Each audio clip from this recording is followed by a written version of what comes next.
1974 SFIയിലൂടെയാണ് സീതാറാം യെച്ചൂരി രാഷ്ട്രീയ ജീവിതത്തിലേക്ക് കടക്കുന്നത്.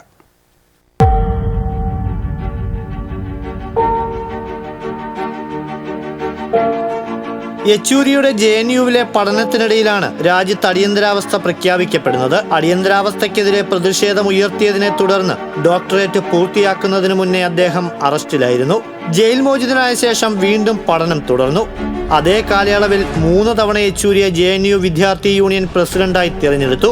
JNUവിലെ പഠനകാലത്ത് പ്രാസംഗികനായും വിപ്ലവകാരിയായും ജ്വലിച്ച നേതാവ് 2005 മുതൽ 2017 വരെ രാജ്യസഭാംഗമായിരുന്നു.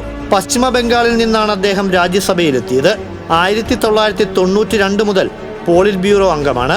2015 യെച്ചൂരി CPM ജനറൽ സെക്രട്ടറി ആയത്.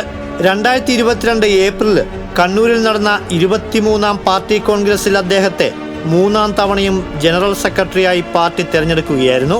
1984 CPM കേന്ദ്ര കമ്മിറ്റിയിലേക്ക് തെരഞ്ഞെടുക്കപ്പെട്ട യെച്ചൂരി 1992 മുതൽ CPM പോളിറ്റ് ബ്യൂറോ അംഗമാണ്. വലതുപക്ഷത്തെ അധികാരത്തിൽ നിന്ന് അകറ്റി നിർത്തുന്ന കൂട്ടുകെട്ടുകളോട് താല്പര്യമുള്ള ആളായിട്ടാണ് യെച്ചൂരിയെ വിലയിരുത്തുന്നത്. News desk TCV.